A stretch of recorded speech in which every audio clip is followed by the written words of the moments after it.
Who's doing the installing of the wires for you? I am. Right.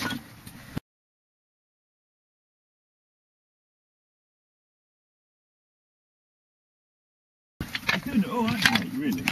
Yeah. You're doing it all. I've done it all. Truth be known. Yeah, the whole lot. You're the man. I'm the man. Yeah. Did you have to learn anything new to do the installation, or No, is it standard mining? Well, the thing is, we're using rock bolts all the time. Yeah. Resin rock bolts. Yeah. So we're actually moving like 100-ton lumps underground inside this mountain now. Right. And we're using explosives and all the rest of it. So this is normal to us. Yeah. This is just like we've got to carry 10 people. Yeah. Well, we're hanging 4 or 5 ton lumps off ropes. Right. On a 30-ton pull. So you can certainly. So I know everything just comes right across to this. This is where you'll start the new ferrata down there in the sunlight. You'll come up this ramp, which was the start of the inclined plane on which they brought the slate down.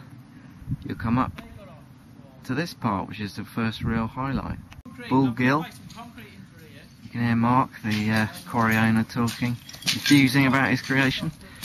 And you'll be able to cross this gill on a little wire bridge, which is where Graham's walking there, or in due course you'll be able to cross it via a cable traverse, which will launch from actually somewhere up on this rock slab here, cross the gill mid-air and terminate somewhere around that shovel, which you can just see in the middle of the slope. All the while crossing this.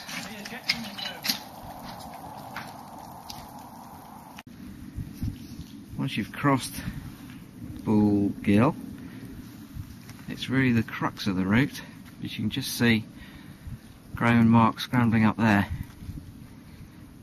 That's really quite steep.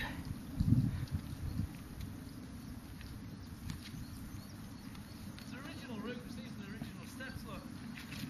And it's fantastically exposed. Although, once you're attached to the wire, you'll feel completely safe. Here we are on the third part, where we emerge into sunshine. And there's the first entrance to one of the mine shafts. There's 14 miles of mine shafts in there. And all these walls being rebuilt up by Mark. And that's where we're going. Wow. The miners that actually originally built these walls 300 and odd years ago, they actually were lowered over the edge in a wicker basket with a few stones in the wicker basket, and they had to build the walls up off the side of the crag. And that is just awesome to me. And when I've been rebuilding some of the walls to make them good again, I've actually gone back and doing the same thing that they were doing to the same stones they laid 350 years ago, say. And that is actually inspiring. There we go. There's no section, no wire on this section yet. Mark reckons it'll take him another couple of weeks. You can't really see how steep it is on this footage, but I'd say it's about 30 to 40 degrees, something like that. Great sense of exposure at all times down to the right. Let's see if I can just show you. Wow.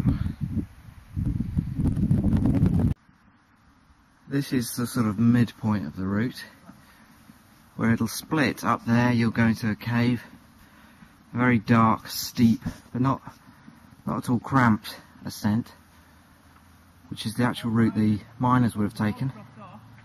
That's what Mark refers to as the stairway to heaven. This is what I'm going to call the stairway to heaven, and it's where the miners actually came up to work, and the steps that you see on the left hand side you can see reflecting in the light. So you can imagine as they come up to work in the morning, they're looking at the ends of the steps with the light on to walk them up to where their work was. Or you can go this way, which is stays in the light, stays in the exposure. Different kind of thrill.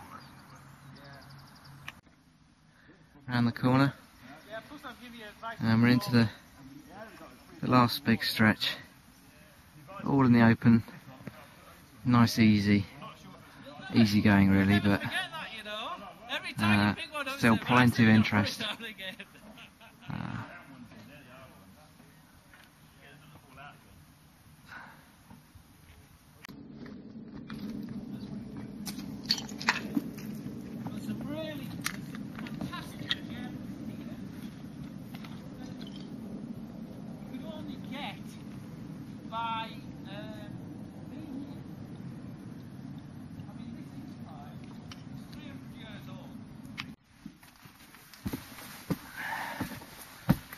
We go into one of the many crannies featuring original steps that the miners would have used, and here's one of the many entrances into the mine, that some of which are going to be open for visitors to wander down with the head torches that they'll have picked up from the centre down at the bottom. Absolutely beautiful. Fantastic. Now, who'd have thought we'd see a site like that in the lakes? Ever. And this is the stainless steel cable, yeah? And the resin we use is the same resin we use underground, and it has a 30-ton pull on it. So I can't see anybody be pulling that out today. And there's the last section of the route. Just coming up through the old mine workings. Up to that final corner there. And up to the top of that crag. Oh, the heather coming out now. This view is your reward.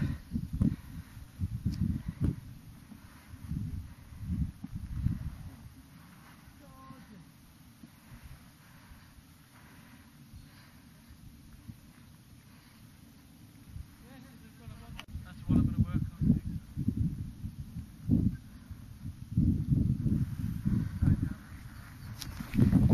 And this is the walk off.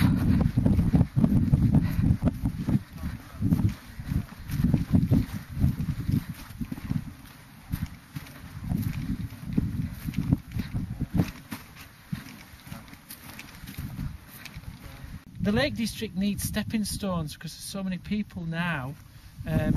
Kids say, I don't want to walk because they've been on the computer, I don't want to do this, I don't want to do that.